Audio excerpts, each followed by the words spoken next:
Pero dicho esto, otra cosa es que atentemos contra nosotros. O sea, nosotros contra nosotros, por negligencia, por dejación, por incompetencia, por tontería. Y algo de eso es lo que ocurrió el martes, el día del apagón. Sin que existiera una catástrofe natural, ese apagón del pasado martes es el más extenso que yo recuerde. Cuando 19 millones de chilenos se quedaron sin suministro eléctrico, fue impactante la confusión de todos. La confusión de las empresas, la confusión del llamado coordinador eléctrico nacional se llama. La ausencia de la superintendencia de electricidad y combustibles, la confusión del gobierno. Nadie sabía nada y las primeras declaraciones solo denotaron esa confusión con vocerías que era un juntar palabras para nada decir, en realidad con más preguntas que respuestas.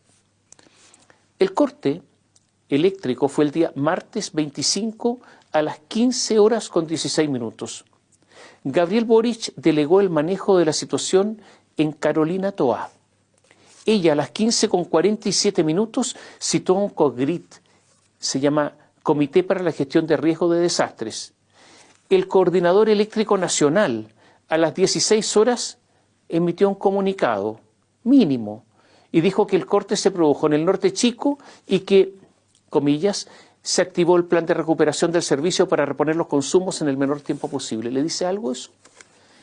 Se lo leo de nuevo. Se activó el plan de recuperación del servicio para reponer los consumos en el menor tiempo posible. Nada de eso ocurrió. No hubo menor tiempo posible.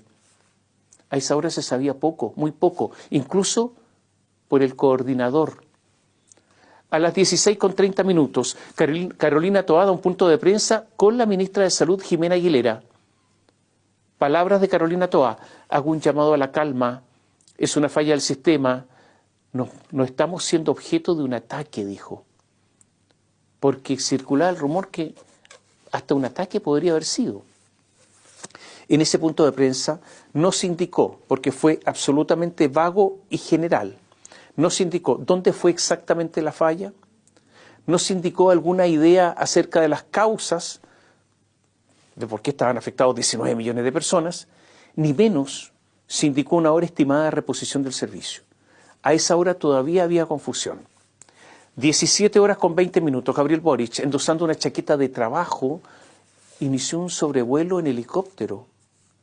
Miró desde lo alto San Bernardo, la comuna, ¿no?, de San Bernardo, San Miguel, Maipú, Providencia y Santiago. Un vuelo que se extendió por 25 minutos. Aterrizó de vuelta en el edificio Bicentenario, a metros del Palacio Presidencial. ¿Sabe qué? Nadie entendió mucho el vuelo. ¿De qué diablos podía servir? ¿Qué información adicional podía obtener alzando el vuelo sabiendo que la falla no se había producido en Santiago y mirando algunas comunas de Santiago para después volver? Si la información podía estar no arriba, sino abajo en el Palacio de la Moneda, donde es el lugar en que podría haber llegado información. Nadie entendió el vuelo del presidente. El gobierno ordenó a la Superintendencia de Electricidad y Combustibles, ella se llama Marta Cabezas, constituirse en el Coordinador Eléctrico Nacional para observar los trabajos que tendían a reponer el sistema. 19 con 45 minutos. Ya habían pasado varias horas del corte. Carolina Toá habló nuevamente. Habían pasado más de 4 horas del inicio del apagón. El sistema no se recuperaba. ¿Qué dijo Carolina Toá? Que era inadmisible que a esa hora aún se mantuviera el corte de energía. Dijo que ninguna región había recuperado el servicio y empezó a hablar de responsabilidades. Se anunció estado de excepción constitucional. ¿Cuál? El de catástrofe. Y la salida de militares a la calle. Se habló de 3.000 efectivos y toque de queda desde las 22 horas hasta las 6 de la mañana del día siguiente. La ministra de Defensa, Maya Fernández, no habló de 3.000 efectivos, habló de 6.000. La discrepancia del 100% nunca fue aclarada. Se había reunido el llamado EMCO, Estado Mayor Conjunto. Lo que sí fue evidente es que, me imagino que usted tiene la misma experiencia, es que de esos 6.000 militares nadie vio ninguno. prácticamente no hubo militares esa noche y de madrugada. ¿Hubo un toque de queda? Sí. ¿Fiscalizado? No. La verdad es que el anuncio pareció quedarse en eso. Nadie vio militares. 300.000 estudiantes que ya habían entrado a clases se quedaron en sus casas el día miércoles, el día siguiente. Las miradas se dirigieron insistentemente a lo que se llama el ministerio sectorial, el que debía llevar la voz cantante, o sea, el Ministerio de Energía, los que más deberían saber de todo esto. Pero el ministro Diego Pardo estaba en Ñuble y no participó en el manejo de la crisis. La cuenta oficial del Ministerio de Energía nada decía de la crisis, por lo menos durante las 4 horas siguientes, estaba en silencio total. Ya a esa hora, las compañías de telefonía móvil dejaban de funcionar en muchos lugares. Las autoridades salieron rápidamente a explicar que la normativa en Chile solo obliga a que ciertas infraestructuras críticas, como redes de emergencia y algunos nodos de comunicación, cuenten con respaldo de hasta 48 horas, mientras que las antenas de nivel 2, que dan servicio a la mayoría de los usuarios, usted y yo, se les exige una autonomía de solo 4 horas. A esa hora se estaba cumpliendo el plazo de las 4 horas. Mala suerte. Varios recordaron que 15 años antes, en ese terremoto del 2010, las autoridades se comprometieron a un sistema telefónico más robusto. ¿Se acuerda usted cómo era un celular de hace 15 años? ¿Percibe usted cómo ha aumentado la capacidad de almacenaje de las baterías? En esa materia, la capacidad de dar servicio cuando la electricidad cae es como si nos hubiéramos detenido en el tiempo, solo 4 horas. Mientras las dificultades para comunicarse eran grandes y crecientes, el ministro de Transportes y Telecomunicaciones dijo lo siguiente, a propósito de la caída de los teléfonos celulares o la dificultad para comunicarse por teléfono. Mi impresión es que el sistema de telecomunicaciones, dijo Juan Carlos Muñoz, ha funcionado en muchas partes razonablemente bien. No ha sido extraordinario, pero yo he dado por teléfono celular una serie de entrevistas, te diría que unas 6 u 8 entrevistas en que la comunicación ha fluido, dijo el ministro Muñoz, así que para él todo funcionó bien. A las 21 horas, el caos en la telefonía era grande y muchos usuarios de celulares no podían además cargar sus aparatos. Alfie Ulloa, presidente de la Asociación Chilena de Telecomunicaciones, respaldó al ministro. Afirmó que al día siguiente, ayer no tuvimos un apagón de las telecomunicaciones. Y con eso dio por cerrada la discusión. Internet también se cayó, así como algunas empresas de cable. Como estamos en Chile, autoridades usaron un eufemismo. Hablaron de que se generó un efecto en cadena que terminó con el 90% de la población sin energía debido a una operación no deseada. Esa fue la frase que se utilizó, operación no deseada. Mientras tanto, las calles estaban atochadas de vehículos y en muchas ciudades el transporte público no daba abasto. En Santiago no funcionaba el tren central, el que conecta la capital con Rancagua y San Fernando. En Valparaíso se detuvo el Merval y en el Gran Concepción el Biotren. En Santiago empezaron a detenerse, ¿sabe qué? Los buses eléctricos. Las aplicaciones del transporte privado, Uber, Cabify y otros, dejaban de funcionar y las que funcionaban tenían que someterse a lo que se llama la tarifa dinámica, con precios altísimos, si es que usted tenía suerte de encontrar un auto. No había metro funcionando y la gente caminaba y se transportaba como podía. En el metro, además, hubo que evacuar a muchas personas.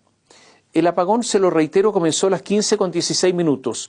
El último evacuado del metro salió recién a las 16:50. Muchas personas se quedaron en los ascensores, en los edificios, y Bomberos realizó un trabajo enorme para rescatar a esas personas.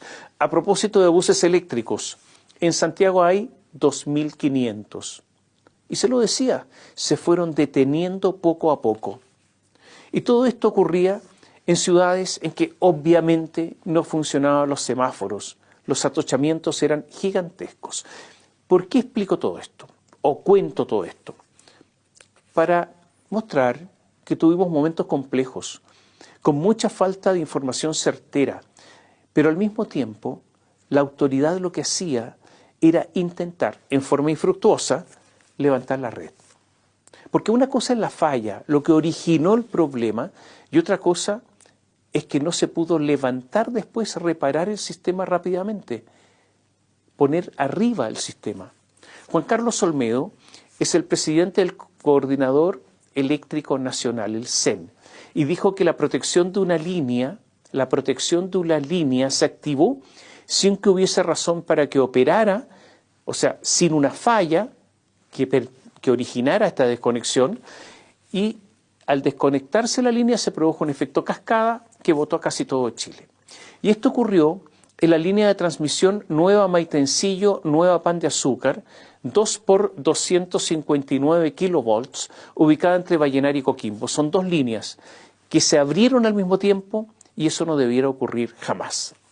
Después vino el trabajo, como les decía, para levantar el sistema, para reponerlo, para volverlo operativo. Esto también falló. O sea, una falla que originó el problema y el intento para que el sistema se levantara, se repusiera, también falló. El Coordinador Eléctrico Nacional, el CEN, intentó varias veces reponer el servicio en forma infructuosa. Las instalaciones donde se originó la falla corresponden a una empresa colombiana que se llama ISA Interchile, filial del grupo ISA, controlada por la empresa estatal colombiana Ecopetrol. ¿Qué dicen los colombianos? Dicen que estaban en condiciones de reponer el servicio, el de ellos, 44 minutos después de ocurrida la falla. El Coordinador Eléctrico Nacional pretendió levantar el sistema en 3 etapas, en 3 zonas, en forma progresiva. En el norte, en el centro, con Santiago y Valparaíso, y en el sur. A las 16 horas comenzaron a apretar el mouse, porque esto se hace mediante sistemas computacionales. Una y otra vez, clic, clic, clic, para que partiera la central hidroeléctrica Rapel. Todo esto con comandos a distancia, insisto, computacionales. Clic, clic, clic, nunca funcionó. Una y otra vez, un intento, otro intento, 3 intentos, 4 intentos, nada. 16 con 30 minutos, 30 minutos después, realiza la misma operación, dan la orden de partida a la termoeléctrica Quintero, también de la empresa Enel. La termoeléctrica se niega a obedecer. Nuevamente, clic, clic, clic, varias veces, dando la orden. No funciona. Estas son las centrales que están para la emergencia. Según la autoridad, no funcionaron. Sigue pasando el tiempo. 19 con 12 minutos, se intenta subir la central Canutillar. Al principio la central también se niega, no acepta la orden, pero después sí, y comienza a trabajar. 20 horas, la central Colbún se conecta y empieza a dar un respiro en la emergencia. También se conecta en el sur de nuestro país la central Pehuenche. La central Ventanas, que tecnológicamente requiere más tiempo para empezar a proporcionar, energía después de que le dan la orden, comenzó a funcionar la madrugada del miércoles, pasada la medianoche. Los dedos acusadores apuntaron a Enel Generación porque sus centrales, que están para la emergencia, no partieron. Y Enel se defiende y dice que estaban operativas. Diego Pardo, el ministro, apuntó la responsabilidad de la transmisora Transelec, que tiene un sistema software llamado SCADA, que monitorea todo el sistema. Ellos son capaces de mirar todo lo que está pasando, pero SCADA tampoco funcionó y dejó ciego a los operadores. O sea, los operadores no podían ver lo que pasaba. Entonces tuvieron, ¿sabe qué? Que recurrir a sistemas manuales, unos sistemas que se usaban con botones, que se usaban hace decenas de años. Fue como un salto al pasado en medio de la crisis. Y ocurre que los actuales operadores no están tan familiarizados con tecnologías arcaicas. Para alimentar la confusión, el Coordinador Eléctrico Nacional le dijo a los colombianos, ustedes dicen que estaban listos en 44 minutos después de la falla. Eso es mucho tiempo. Pero ellos no fueron capaces de echar a andar el sistema en horas. El CEN, el Coordinador Eléctrico Nacional. O sea, los que dicen estas cosas y en toda esta discusión son de las personas, para que usted sepa, mejor pagadas de Chile, por si acaso.